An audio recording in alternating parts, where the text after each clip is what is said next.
You're listening to the Monday Night Community Show with Daniel on BRFM. This is the Daniel Monday Night Community Show on demand through YouTube. Thank you very much for choosing to listen to us through this method. If you'd like to keep up to date with when I add new interviews, then subscribe to this channel. This is 95.6 BRFM. You're listening to the Monday Night Community Show with me, Daniel.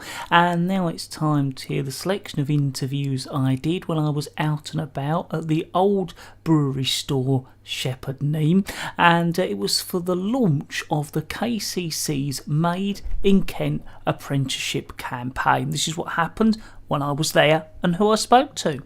So firstly, thank you very much for talking to us. I was hoping you could introduce yourself to our listeners. Hi Daniel, it's Angela Middleton at Middleton Murray. I'm the Chief Exec and founder of that business. We've been working in Kent for just over 3 years on apprenticeships, and before that specialising in recruitment and training in a variety of different professions, and been overwhelmed today by the amount of support from the Kent community and the interest in the apprenticeship scheme. So this is obviously an important launch, and what are you sort of hoping are the outcomes of it? So the businesses in Kent have actually embraced apprenticeships very well up until now. I mean, over the last 3 years, we've placed hundreds of young new apprentices into hundreds of small businesses. And what I hope today has managed to achieve is a clearer interpretation, number one, of what apprenticeships can actually do for growing businesses, but number two, to alleviate any fears about the apprenticeship levy that's been launched by the government. A number of businesses, large businesses, haven't been involved in apprenticeships up until now. The vast majority of apprenticeships to date have been through small businesses, and what the government have wanted to do is to get large businesses really embracing this as well for a number of reasons, including productivity in the UK, the fact that we have Brexit, but also because there is a limited pool of skills, and large businesses need to diversify and to see the benefits of taking individuals into their business from all walks of life and from at all levels. So what we hope is going to happen today is that by ensuring that large businesses understand the levy now, they're going to be able to put a plan together which will enable them to take new young entrants into their business for apprenticeships, but also to look at their existing workforce and deliver apprenticeships for those as well.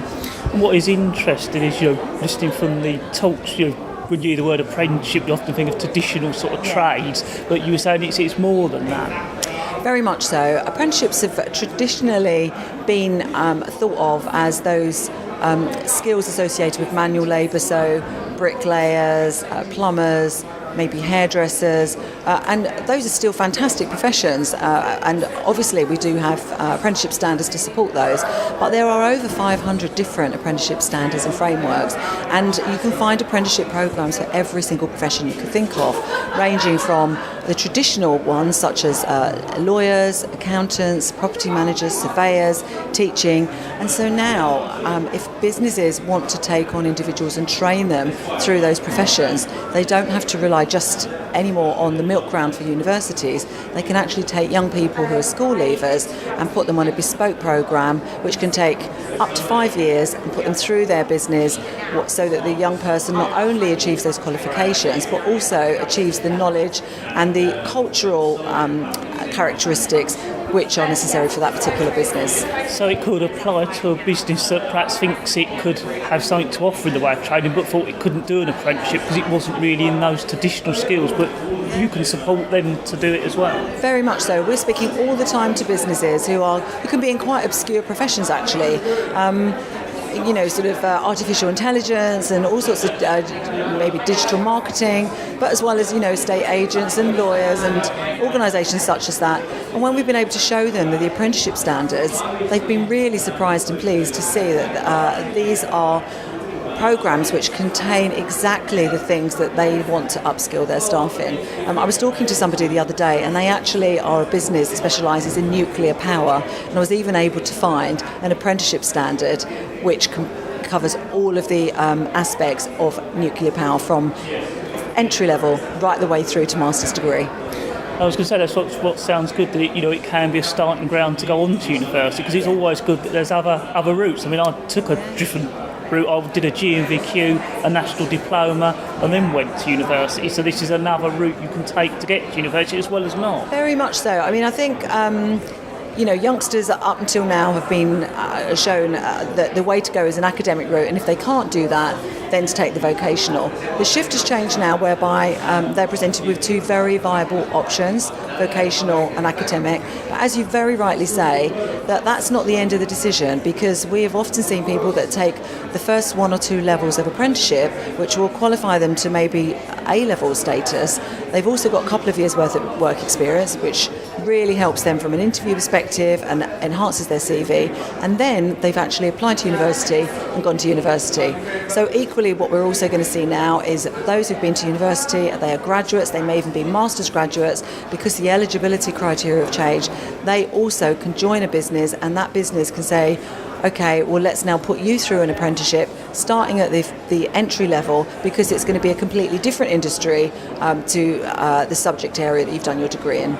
I also understand that you don't necessarily need to be someone that young to take it on, but it could also be someone who's already in that company could take it. Very much so. So apprenticeships we've always thought as being new young entrants to the business, getting on the ladder of opportunity and working their way up.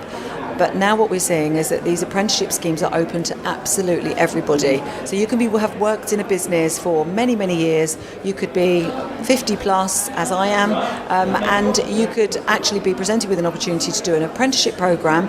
It doesn't mean to say that your employment terms, your salary or anything else like that changes, but here is an opportunity to really upskill and take yourself to the next level. And bearing in mind that with technology we're all living much longer, we're working much longer, it's normal now for individuals to have a portfolio of careers and go from one thing to the next.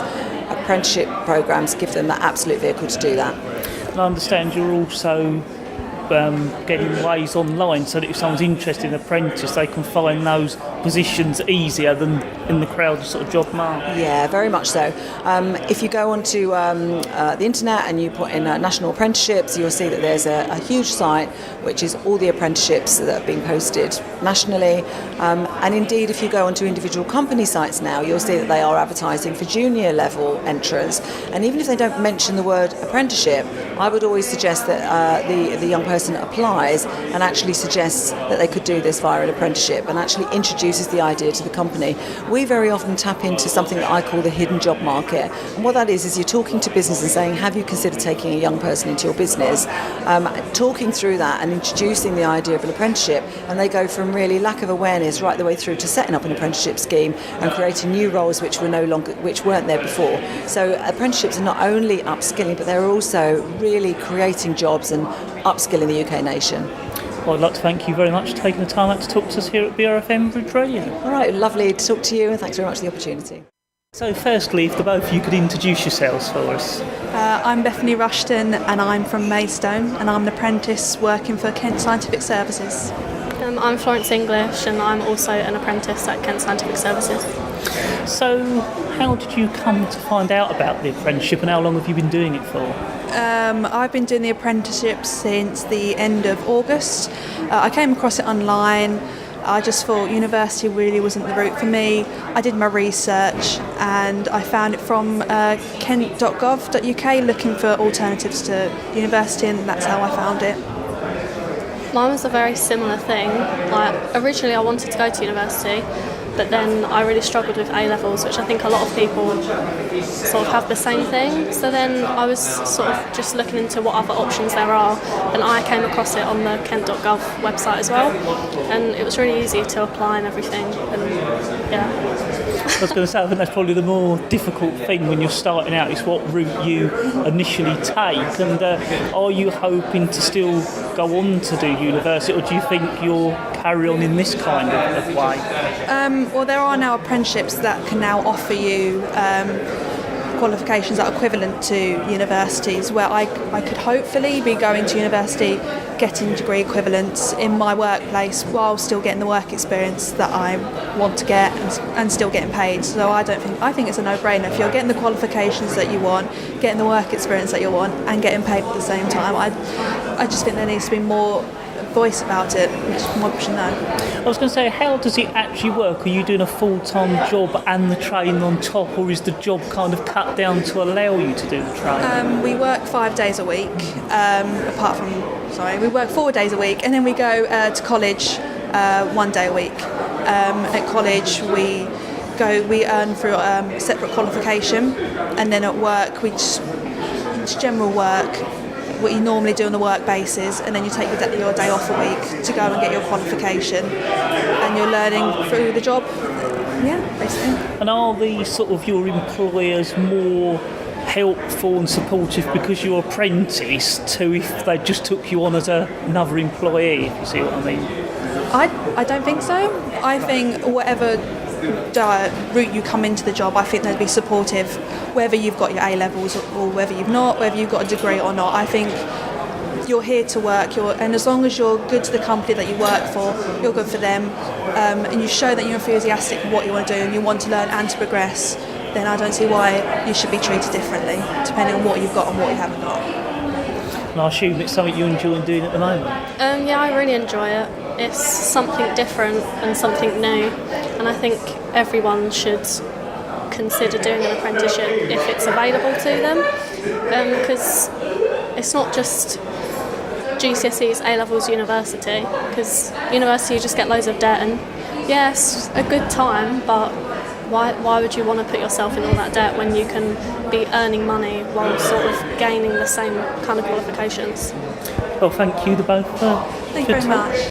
So firstly, if you could introduce yourself to our listeners. So my name is Louis Harris. I work at Kent County Council as an apprentice. I work in the Skills and Employability team. So I'm an apprentice, but I'm also promoting apprenticeships to young people from schools, colleges. My apprenticeship is in digital and social media.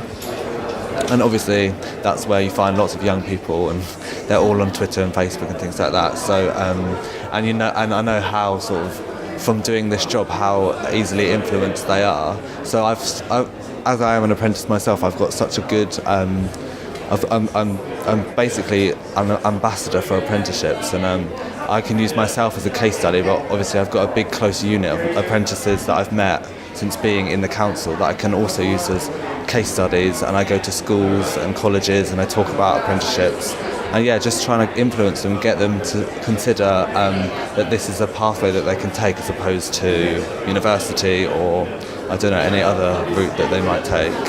And was this a path you had planned, or did you kind of hear about it and realise it was something that would work for you? Well, I went to grammar school, and I was sort of not pushed towards university, but there was definitely more of a, with our careers advisor, she would usually talk about sort of our university options as opposed to other routes that we could take. So it was more university based. I sort of stumbled across the idea of an apprenticeship one day. And I don't know, actually, I think it must have been on Google or on Facebook. I must have seen something similar. So what do you plan long term for this apprenticeship? Well, I'm coming to the end of it now. I've got 2 months left of my 18-month contract. So once I've finished, hopefully, we've been in talks about sort of progression routes for me and the best possible outcome for me. And as I am sort of interested in the digital marketing industry, I hopefully will find something similar, but sort of like an entry-level job as opposed to an apprenticeship, because obviously I'm all about upskilling and gaining more qualifications and more real-life experience. And I assume sort of being an ambassador for apprentices, that would give you a whole skill set on top of your initial training? Yeah, absolutely. Obviously my apprenticeship qualification is in marketing and digital media, but along the way I've obviously grown in confidence completely. If you see me now as I was when I first started, it's completely like a different person. I can now talk in front of 200 odd kids confidently, and before I would never have thought I would ever do that. But it's interesting as well because the way I talk now, I know that I'm sounding more persuasive and I'm getting more people sort of engaged, and because when I do a talk I always say at the beginning sort of how many of you young people are sort of interested in apprenticeship, and usually a few hands go up, but by the end of my talk you're getting most of their hands up. So it's just about sort of showing, or I don't know, breaking it down into what it actually is and sort of removing the stigmas attached, sort of like, yeah, it might be a low wage, but you're gaining qualifications that put you in good stead for sort of your rest of your working life. Well, thank you very much for taking time. So firstly, could you just introduce yourself to our listeners? My name's Christopher North. I'm an apprentice currently working at the Research Network in Sandwich with my apprenticeship provided through Middleton Murray. So how did you come to hear about your apprentice? I was initially told at school about the cottage apprenticeships being a sort of very old, outdated medium that was mainly for sort of vocational manual labour roles. I heard about it then, and the teachers didn't really encourage me on it. But very recently I looked back into it again and saw obviously that wasn't the case. And how are you finding the experience? Because you're doing a job and training. How does that sort of work-training balance actually work? So far it's been a very, very easy balance to maintain. Middleton Murray have been fantastic in ensuring that all the work I do is around my schedule, at my pace. They don't rush me into anything. I'm not forced to miss out on work because of coursework or exams and vice versa. And what are you hoping to do? Carry on working where you are or move on somewhere else after this apprenticeship? Ideally, I'd like to continue working where I am and pursue a higher degree in apprenticeship in the same course to progress further within the organisation and progress my skills. Is there anything else you'd like to get over to our listeners or let them know about what you have gained from doing this? To be honest, one of the main things I've managed to get out of it was confidence and experience. Obviously, if you come to an apprenticeship, you might not be familiar with a work environment, or you might not be used to working, or just whatever the course it is might seem foreign to you. But going in, I think working with a very skilled set of staff and a learning provider, you can gain yourselves a lot of skills, a lot of confidence, a lot of common knowledge, understanding how things work, and it's really, really vital moving forward, I think, for any young person. Well, thank you very much for talking to us. No problem. So firstly, thank you very much for joining us. Would you just be able to introduce yourself to our listeners? I'm Sue Dunn and I'm Head of Skills and Employability at Kent County Council. So, a big event today and a bigger launch. What are you hoping to make people aware of through this event? Well, we're trying to make sure that all employees in Kent know the new opportunities there are on apprenticeships, first of all in terms of the levy and what the levy means, and also what the new standards and the new training elements of the new apprenticeship approaches are. So we're hopefully going to get double the number of apprentices by 2020 in Kent. So how are you sort of supporting employers and companies to help them do this? Well, we've been giving employers quite a lot of help for a number of years. We can help with recruitment, so we have access to all young people 16 to 18, so we can do some help there.